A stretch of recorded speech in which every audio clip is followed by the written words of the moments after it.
My name is Lucy, and I'm 17 years old. Now, don't let the title of this journal fool you. I am in no way, shape, or form a robot, but rather, I am one of the first two humans born using synthetic DNA.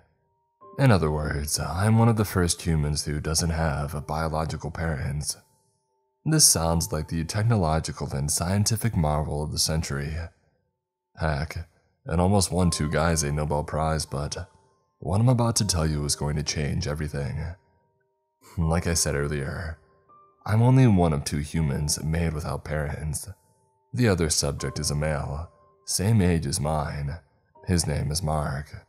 Mark and I were synthesized using different proteins and chemical structures from various sources, which were then rearranged into a crude genetic structure. This took over 5 years to get just right, with various failures along the way, but eventually they managed to create a viable DNA sequence and from there create variations of these sequences to act as chromosomes and such. After about 2 months of genetic tampering, these sequences were combined into a zygotic cell and placed in a controlled environment nearly identical to the conditions of a human uterus. Over the course of 11 months, the fetuses began to grow.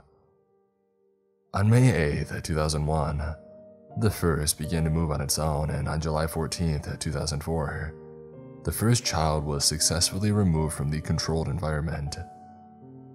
It was indiscernible from a regular human infant, born under regular conditions. The only difference was an extended pregnancy due to the nature of the conception. These scientists, from what I hear, reacted like they had just created the first nuclear weapon. They had worked 5 years trying to create a zygote from scratch, and another 11 trying to incubate it, and their labor had finally paid off. Mark was the firstborn, I was the second. It only took about 15 months for me because by then, they had all the steps figured out from the first time. I was born on October 21st, 2005. Our early years were nothing eventful. We were named by the head researcher. Mark was named after the scientist's late son, who died in a car crash just 8 days after his 19th birthday. I received the name Lucy because the scientist in question had always been fond of the Peanuts comics by Charles Schulz, and wanted to honor him by naming a scientific marvel after one of his characters.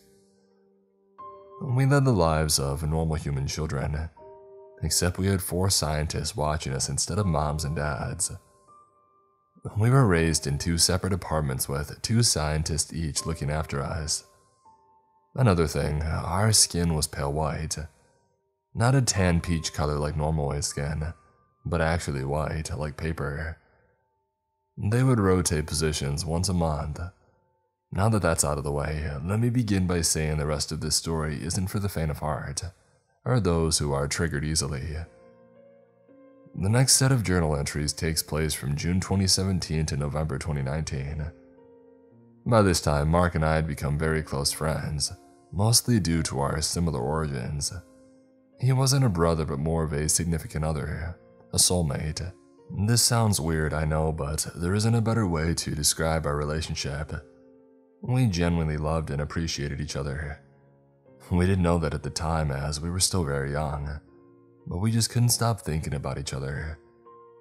The scientists seemed to enjoy our little relationship.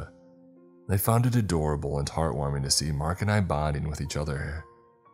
This, however, wasn't the case for every scientist. One scientist in particular, a woman in her 40s named Jacqueline, but Mark and I called her the Mosquito Woman because of how much she poked and prodded into our lives despite our protest. She didn't approve of any of the decisions made by the scientists. She was very easy to anger and very opinionated about the experiment. We all thought she was just a jerk, but this ran deep and nobody knew it. On an uneventful evening in June of 2018, I was at his home. Like I said, we were raised right next door to each other in large, furnished apartments. It was getting late and I decided to tell my observers that I wanted to head home. We gave quick goodbyes and then parted ways for the night. Recently, we had been given phones to text each other with. However, every app except texting and calling was locked out. I texted Mark at about 10:30, telling him that I was bored to tears. He sent a message back, suggesting that we spy on our owners. Being the innocent little twins we were at the time, I agreed.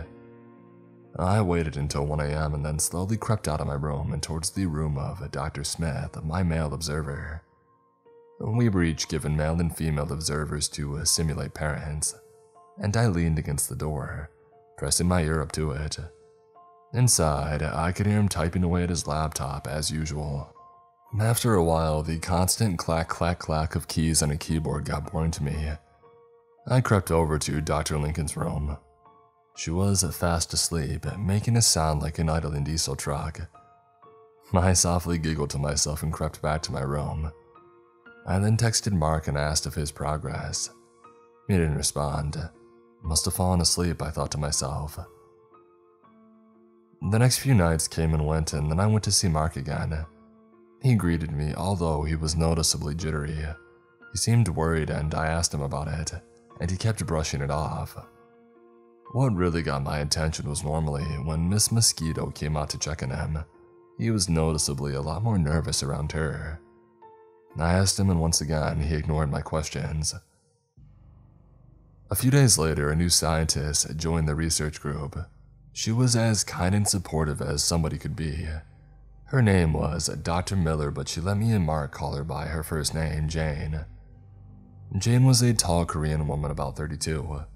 She acted less like an observing scientist and more like a caring mother. She was fluent in English, albeit with a bit of an accent. As you could probably tell, I couldn't hold back my excitement when she was assigned to me as my female observer. I ran up and hugged her, and she smiled and did the same. About a week later, Mark and I met up again. Mark was in rough shape now. There was a small discoloration on his left arm. Jane looked carefully at it, and he started sobbing before closing the door on us. I curiously texted him that night, and finally I learned what had happened to him. It had all started the night that we had spied on our caretakers. At the time, he had had the mosquito. He never expected that innocent game could go so awry.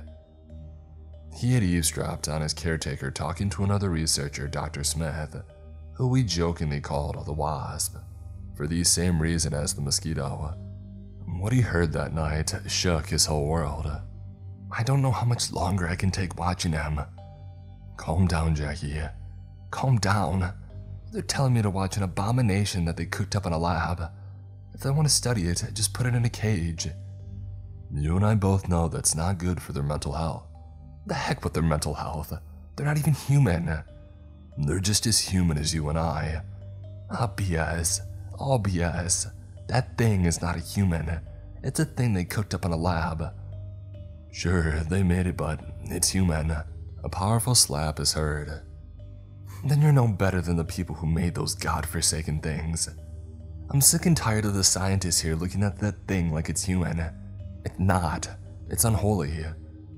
Unholy. Are you aware of what your job is? You're a scientist, for God's sake. Even I have boundaries, and that thing is not a godly creature. I can't believe you. Then don't. Get the heck out of here. Have you lost your mind? We're in this together. We're a part of the same team. If you're not on board, why are you even here? I'm here because I'm stopping this right where it is. What happened after, judging by the sounds, was a fight. Furniture was broken, and it ended with Dr. Smith on the floor, sprawled out. Mark broke down in tears. Jacqueline came out of the room and picked him up by his neck, saying how he should have never been created. He managed to break free and run off, but then Jacqueline chased Mark down before stabbing him 4 times and throwing him out behind the building in a garbage bag. He came back inside and treated his wounds. Jacqueline managed to convince the rest of the team that Smith had tried to hang himself, and Mark ran away. She'd even planted evidence. Since he was a child, none of the team believed him. I was furious and I was horrified. After Jacqueline found Mark in his room, she began a 4-week-long cycle of physical and verbal abuse, and nobody said a thing. After a few days, as to not raise suspicion, I asked the lead researcher to move me and Mark into the same room. He thought long and hard about the decision, and to my surprise, he agreed. When I asked what had swayed his decision, he told me that Mark had also asked, and a few of the researchers, including Jane, had also lobbied for this decision. We were to be moved into a log cabin on the river. He chose the area because he liked the scenery. When moving day came, I opened the door to a bruised Mark. I hugged him tight. I couldn't stop hugging him. I cried and cried, saying that I felt sorry for him was an understatement. Jacqueline had stopped the attacking in fear of being discovered by one of the other scientists. However, it was only temporary, as I would soon learn. I will never forget the turning point of June 9th, 2019. I had woke up to a loud bang, like a balloon pop, but with a more solid crack. And then I heard it again and then again, as I realized what the sound was.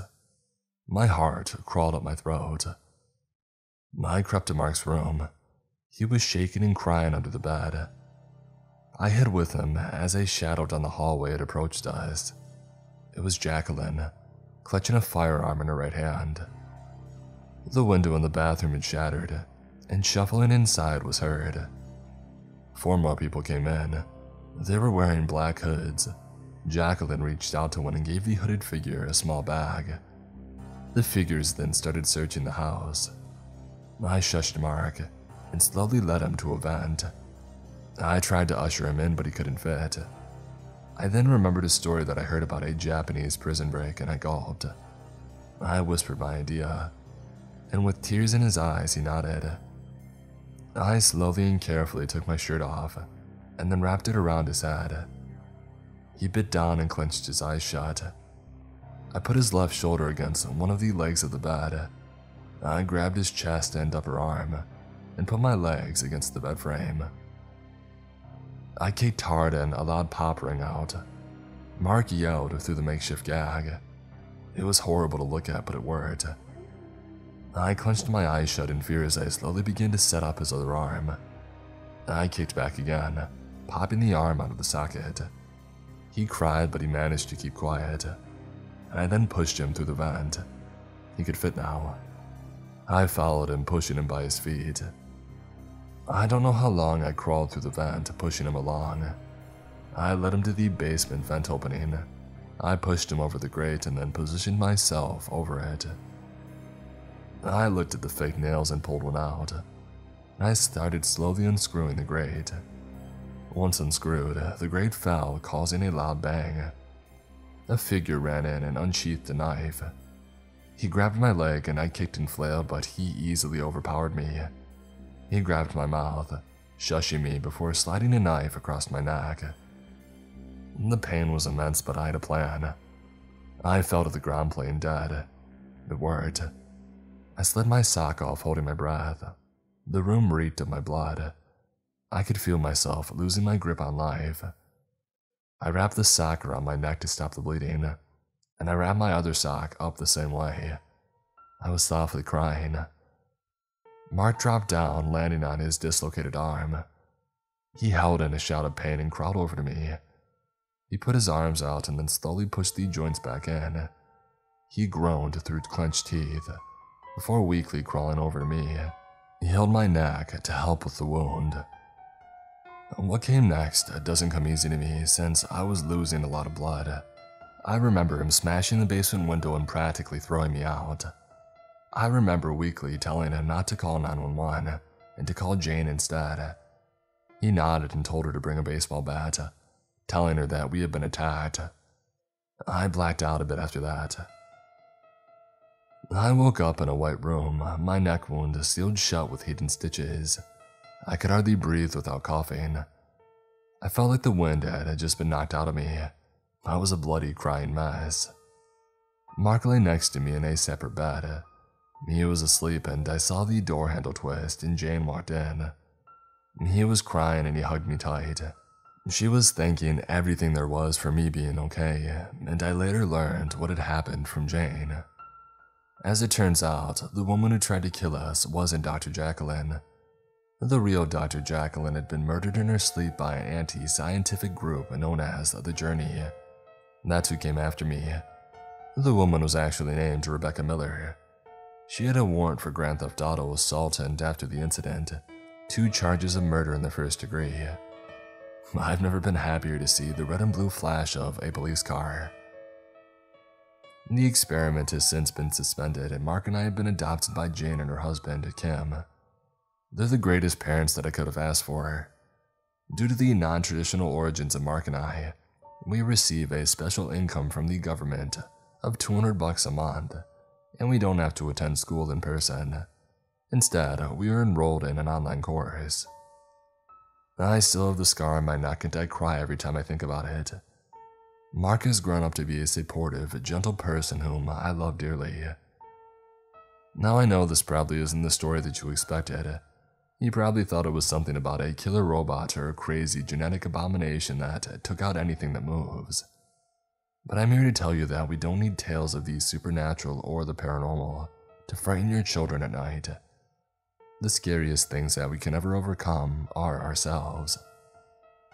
As a last note, I love and support everyone who has helped me through my trouble.